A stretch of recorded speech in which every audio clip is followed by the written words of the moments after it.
I decided to do a short little video in the backyard and show you a few things. So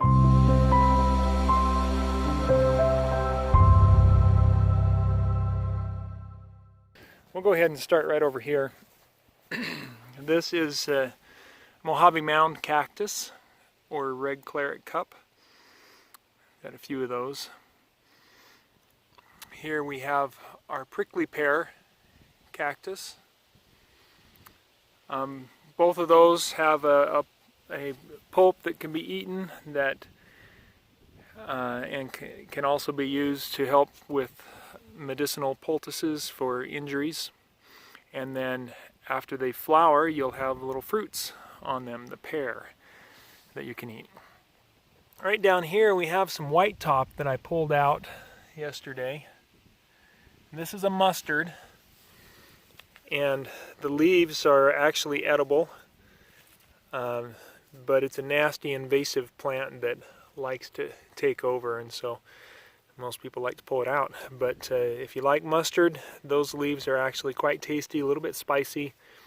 I've actually thought about seeing if I could get roots of this one and use it as horseradish, but I haven't done that yet. I have horseradish now. So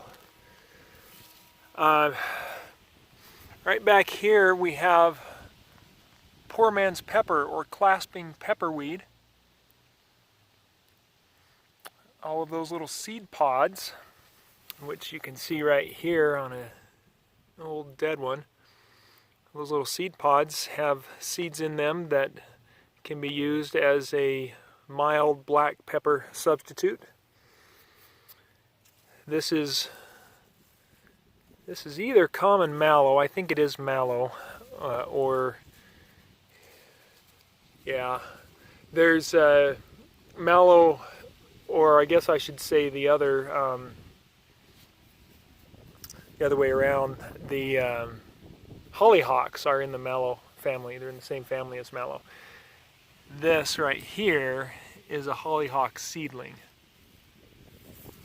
that's growing. There's some bindweed. Bindweed is edible, very mild. Alright, and then we move over here and we have pricklyleaf lettuce, a very good bitter green. This one is getting old already and has some pretty decent prickly parts on the back side there, on the under the spine of the leaf there. Here we have sunflower, amongst the most invasive weed, grass. Terrible stuff. There's a sunflower right there, a little bit older one right there. There's some more bindweed right up there. Right back there we have one of my favorites. That is spinach. That's wild spinach. This is not the Chenopodium alum. This is Orac.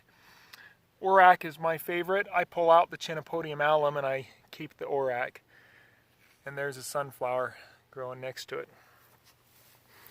Right here we have my prized mullein. I've got 2 mullein plants. And so that is a look at my mullein. This is its 2nd year, so I expect it to put up a flower stalk out of the center there this year. And this is wonderful. Some call it mountain toilet paper, and I suppose in dire need you could use it for that, but this is a great plant to help with breathing problems, mild asthma, bronchial problems. This is something that we use with my daughter because she has allergy-induced asthma, and when she's coughing a lot at night, we'll steam some of this up and let her breathe the steam from it, and it helps quite a bit. So, wonderful plant. And I see right down here we have the Chenopodium alum wild spinach next to this sunflower. So, since I don't really like that one, let's pull that out and we'll put it over here next to the orac. So there's Chenopodium alum. Here's our orac. I don't know how well you can tell in the video, but this is a much thicker leaf.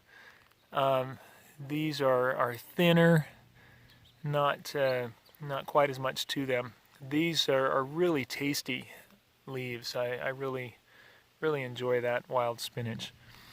The orac, O-R-A-C-H, sometimes with an E on the end. We have plantain right here.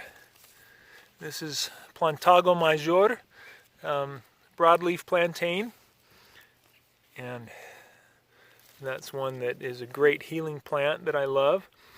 Here we've got some mint that I'll probably have to pull out to make sure it doesn't get into the grass, but we've got quite a bit of mint growing there. And then here's some more of the poor man's pepper, clasping pepperweed. This is an interesting example because it shows some of the variations you'll get with the plant.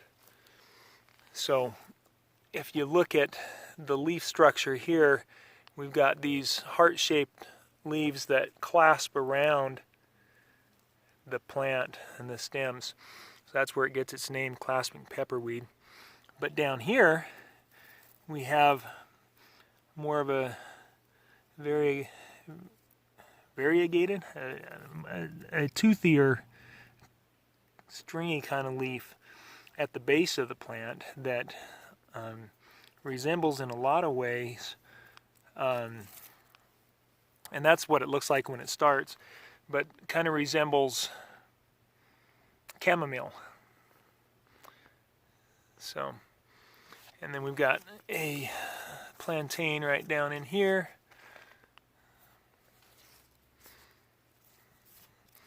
Plantago major. And then right over here, another one that can become invasive that you want to keep away from your yard if you want to keep grass and not have yarrow all over in it. And that's our yarrow.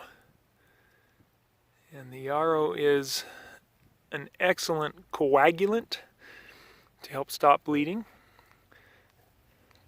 Really good medicinal plant there. And is also said to be a good bug repellent if you rub a lot of that all over you. So the rest of this got tilled up yesterday, but it was just more of the same. So that's a little bit of wild edibles, urban wild edibles in the yard from Mike Wood, Wild Utah Edibles. Thanks for joining.